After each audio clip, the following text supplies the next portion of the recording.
If you've been watching my channel for the last couple months, you know that I have been covering quite a bit of strike news. So it is very happy for me to be here to talk about some big breaking news in the writer's strike. We head on over here. We've got Adam Conover. You know Adam Conover? He's the guy who does Adam Ruins Everything. He's a SAG-AFTRA and WGA member. He's actually, if I'm not mistaken, on the negotiating committee for the WGA. And here he is announcing, we did it. We have a tentative deal. Here, I think this is the email that they sent out to members. So why don't I go ahead and hear what the WGA has to say? Usually when I do these segments, I tend to start with a newspaper article, and I do have my Variety article here, but I figured let's let the WGA members get the first victory lap here. So, WGA Contract 2023. Dear members, we have reached a tentative agreement on a new 2023 MBA, which is to say, an agreement in principle on all deal points subject to drafting final contract language. What we have won in this contract, most particularly everything we have gained since May 2nd, is due to the willingness of this membership to exercise its power, to demonstrate its solidarity, to walk side by side, to endure the pain and uncertainty of the past 146 days. It is the leverage generated by your strike, in concert with the extraordinary support of our union siblings, that finally brought the companies back to the table to make a deal. We can say with great pride that this deal is exceptional, with meaningful gains and protections for writers in every sector of the membership. And I think here we've got the rest of it. What remains now is for our staff to make sure everything we have agreed to is codified in final contract language. And though we are eager to share the details of what has been achieved with you, we cannot do that until the last I is dotted. To do so would complicate our ability to finish the job, so as you've been patient with us before, we ask you to be patient again one last time. So we don't have details yet on what all was agreed to, but I'll get into that. Once the memorandum of agreement with the AMPTP is complete, the negotiating committee will vote on whether to recommend the agreement and send it on to the WGA West Board and the WGA East Council for approval. The board and council will then vote on whether to authorize a contract ratification vote by the membership. If that authorization is approved, the board and council would also vote on whether to lift the restraining order and end the strike at a certain date and time to be determined pending ratification. This would allow writers to return to work during the ratification vote, but would not affect the membership's rights to make a final determination on contract approval. Immediately after those leadership votes, which are tentatively scheduled for Tuesday if the language is settled, we will provide a comprehensive summary of the deal points and the memorandum of agreement. We will also convene meetings where members will have the opportunity to learn more about and assess the deal before voting on ratification. To be clear, no one is to return to work until specifically authorized to by the Guild. We are still on strike until then, but we are, as of today, suspending WGA picketing. Instead, if you are able, we encourage you to join the SAG-AFTRA picket lines this week. Finally, we appreciate your patience as you waited for news from us and had to fend off rumors during the last few days of the negotiation. Please wait for further information from the Guild. We will have more to share with you in the coming days as we finalize the contract language and go through our union's processes. As always, thank you for your support. You will hear from us again very soon. So, the strike is not technically over yet. And they haven't announced the details about it yet because they still have to get it all. Like, I think the tentative agreement was on the talking points, and they still have to draft up the final contract for everyone to agree on. And then Tuesday night, they'll vote.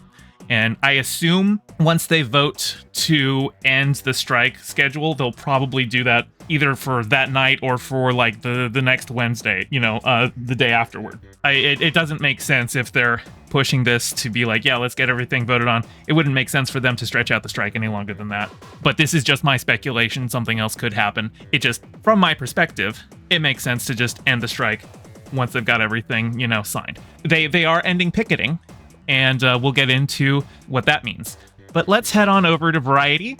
Let's see what they've got to say about it. Now, actually, before we see everything that Variety has to say about it now, I wanted to point out something that, to me, looks very much like using the press as part of contract negotiations. We've got here, this is a tweet, and like they've got the article as well, but I won't go into, I've got the article here, but I'm just going to look at this. This tweet from Variety says, after 4 days of intense negotiations, the AMPTP has sent the WGA its best and final offer. Now, why is Variety themselves choosing to word it like that? Now, the AMPTP may say, this is our best and final offer, but like, if the WGA didn't take it, Well, it's not like the AMPTP is going to just like give up and only hire scab writers. Most writers in Hollywood are members of the WGA. They're not they're not going to willingly give up that talent pool. So for Variety to just, not even quotes, just says it's best and final offer. What this means is it was probably, it's a negotiating tactic by the AMPTP where they probably, before they said this, had already felt fairly confident that the WGA was going to accept it. Which means that once they say it's the best and final offer, if something happens, if the WGA balks, then everyone will be like, oh, so you were being unreasonable. Fortunately, it seems like the WGA has accepted, so we didn't run into that. But this was something that I noticed as we were all counting down the time to see what would come of the negotiations. This right here seems like Variety is remembering who signs their paychecks. Valhalla Video says, I wonder if the WGA blinked first. Until we see the details of what's actually in the deal, we won't know. And I do want to get into that. But let's see what Variety has to say. I'm not going to read the whole thing. I'm going to skim through here. But yeah, WGA, we can say with great pride that this deal is exceptional with meaningful gains and protections for writers in every sector of the membership. The WGA, we already read that. That was in the email. Right. A lot of this is just from the email from SAG-AFTRA. Actually, I don't actually think I need to cover anything in this one. Okay, other than I did notice here the WGA negotiating committee that's got it listed, and you can see here Adam Conover, whose tweet we read. But there was also some other names I reckon. Yeah, Mike Schur, who's he did The Office, right? And David Shore and some of these names look pretty familiar. So yeah, Adam Conover, I know Adam Conover has been kind of one of the leading voices for the strike. So, Valhalla Video says, wait, not the WGA, the other side I meant. I mean, it's possible. I was actually seeing some people suggest that seeing the backlash that Drew Barrymore and other talk shows were getting for starting back up in the fall was what pushed the AMPTP to come back to the table. Obviously, that's all speculation. There's no way to know. But I am very happy, but I am urging caution because we haven't seen the deal yet. We don't know what they've agreed to. And the WGA is saying this is a big they, got great gains. Everyone's going to be happy with it. But of course they're going to say that because they have reached an agreement with the AMPTP and they want to put their best foot forward so that the guild is more amenable to voting for it, even if there are key provisions that they had been fighting for that don't make it into the final that don't make it into the final deal, right? And we won't know that until after everything is done and signed by the leadership.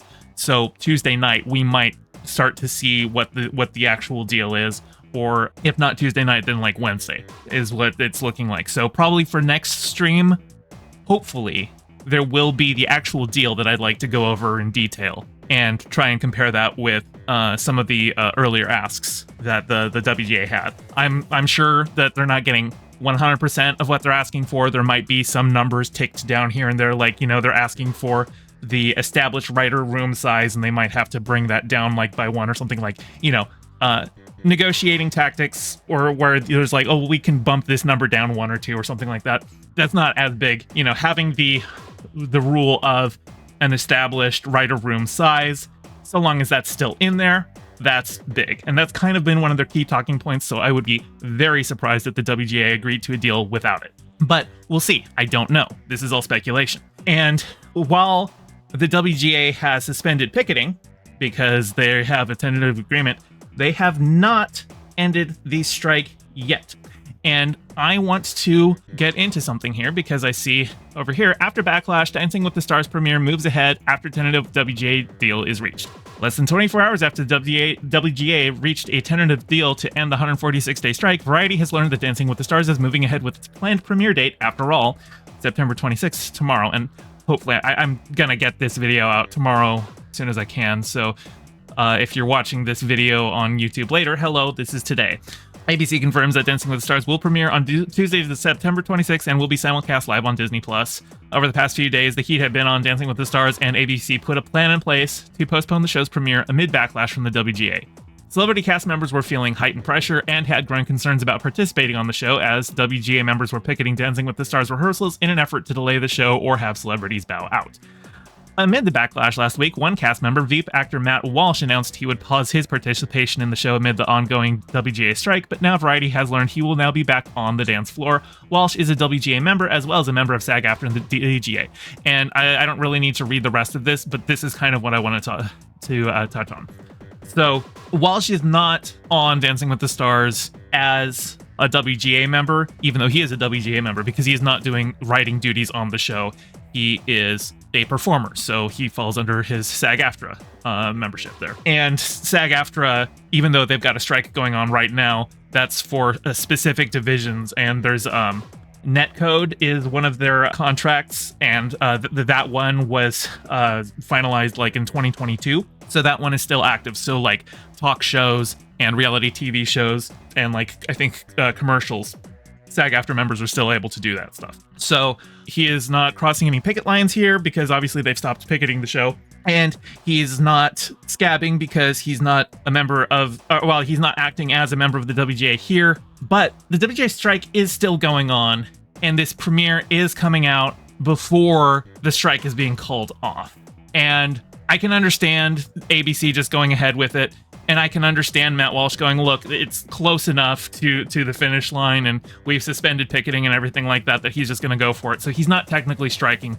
But I would prefer it if he held off on showing up, at least until the strike is officially over. It's not the worst thing in the world. I get it. They said, okay, we've got the deal coming. And what Matt Walsh is doing is not breaking a strike. And because the picketing is called off, he is not crossing a picket line. But I would prefer that he holds off until the actual strike itself is officially called off. But that's a minor nitpick. I don't think that one actually really matters. It was a minor thing. Anyway, the WGA looks like it is going to be ending the strike this week. Now, what details are on the deal itself? We don't know yet. I haven't seen any leaks on particular verbiage, and I don't know how much I would trust those leaks, because we're going to see the actual thing in a couple days here, and we're going to find out exactly what the deal entails. But this is a promising step toward resolving the labor dispute in Hollywood, and once they've got everything signed, sealed, and delivered with the WGA, it looks like the AMPTP is going right back to the negotiating table with SAG-AFTRA. Because some of the rumors were that when AMPTP sent their best and final offer to the WGA, they were saying, this is the best and final offer because if you don't take this one, we're going to go to SAG-AFTRA and negotiate with them, so you'll be on the back burner. So obviously not final offer, but they were saying like, we won't talk to you again until 2024 if you don't take this deal. But that being said, it means that they should be talking to SAG-AFTRA soon, and hopefully they will be willing to give them what they're asking for, or at least the vast majority of what they're asking for. It is a negotiation, so there is some give and take there. I don't think anybody is expecting universal gains for a contract negotiation, but hopefully we see good results from this. I am pulling for the WGA, as always, and of course SAG-AFTRA. But anyway, if you're excited, if you've got any ideas about what's going on, any speculation, go ahead and leave it in a comment down below. And thank you for watching. Hey, thanks for watching. I'm trying to get my channel monetized, so your view means a lot. Don't forget to toss me a like and subscribe and ring the bell. I stream every Monday and Thursday at 5 p.m. Pacific, so catch me live and join in on the convo. You can find all my socials in the description below, and thank you to all my patrons with a special shout out to Piftle Cakes and Ryan D. Your support means the world. Catch you next time.